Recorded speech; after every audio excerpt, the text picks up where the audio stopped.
Bismillahirrahmanirrahim. Assalamualaikum warahmatullahi wabarakatuh.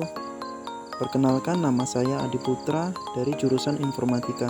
Baiklah, di sini saya akan memaparkan tentang pengenalan Unix dan Linux. Apa itu Unix? Unix adalah sistem operasi berpemilik. Unix merupakan sistem operasi yang eksistensinya penting untuk dunia teknologi, terutama untuk Linux. Unix juga termasuk OS yang populer di perusahaan, universitas, perusahaan besar, dan lain-lain. Apa itu Linux? Linux adalah sistem operasi yang dibangun oleh Linus Torvalds di Universitas Helsinki pada tahun 1991. Nama Linux berasal dari kernel Linux.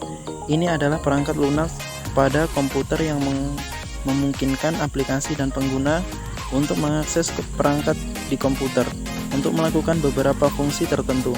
OS Linux menyampaikan instruksi dari aplikasi dari prosesor komputer dan mengirimkan hasilnya kembali ke aplikasi melalui OS Linux.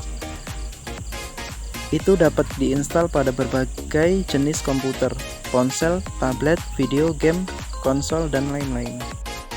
Sejarah Linux berawal pada tahun 1969, para peneliti dari AT&T Bell Laboratories mulai mengimplementasikan sistem operasi Unix. Kemudian hasil eksperimen itu dirilis pada pertama kali pada 1971 menggunakan bahasa assembly, sebelum kemudian pada 1973 diubah menjadi bahasa C. Nah, penggunaan bahasa tingkat tinggi pada waktu itu membuat sistem operasi Unix bisa dengan mudah digunakan di banyak platform komputer. Lalu Unix terus melambung dengan pesat dengan diberikannya lisensi gratis oleh AT&T Bell Laboratories.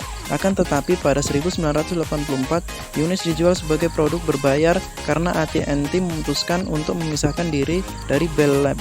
Dimulai awal tahun 1990, program untuk sistem operasi Unix telah berhasil diperbanyak dan mulai dilengkapi meski elemen seperti kernel masih belum terlengkapi. Karena itulah Linus Torvalds mulai tertarik dengan OS. Jika saja waktu itu sudah ada kernel GNU, tentu dia tidak akan memulai proses pembuatannya. Nah, pada 1991 inti sejarah Linux dimulai. Jadi Linus sebagai mahasiswa Universitas Helsinki pada waktu itu mulai penasaran dengan sistem operasi. Tapi ia frustasi karena lisensi Minix waktu itu cuma bisa diakses untuk kepentingan pendidikan. Karena itulah ia membuat kernel sendiri yakni Linux. Ia pun mengembangkan Linux di Mnix sampai matang. Kemudian Linux mengganti lisensi Minix jadi GNU GPL. Kemudian mengembangkan terus dilakukan oleh para profesional hingga terjadi integrasi antara Linux kernel dengan komponen GNU. Kolaborasi tersebut menghasilkan sistem operasi gratis yang dapat melakukan fungsinya dengan utuh. Dulunya Linus Torvalds ingin memberi nama kernelnya dengan nama Freak, gabungan dari Free, Freak, dan Unix. Bahkan di awal pekerjaannya, ia sudah memberi nama Freak di beberapa file. Pada waktu itu, ia pun sempat mempertimbangkan nama Linux, tapi ia dihiraukan karena dianggap mementingkan kepentingan pribadi.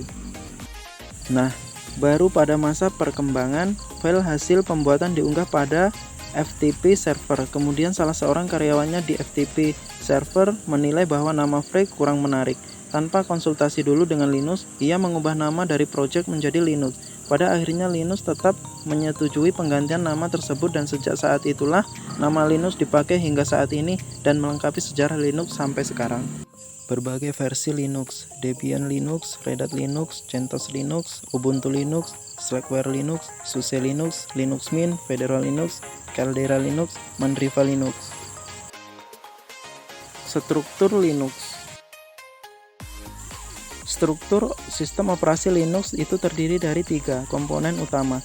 1. Kernel, yakni suatu perangkat lunak yang menjadi bagian utama dari sebuah sistem operasi. Di sini kernel menyediakan semua fungsi untuk menjalankan proses, juga menyediakan layanan sistem untuk memberikan pengaturan dan proteksi akses ke sumber daya perangkat keras termasuk memori virtual.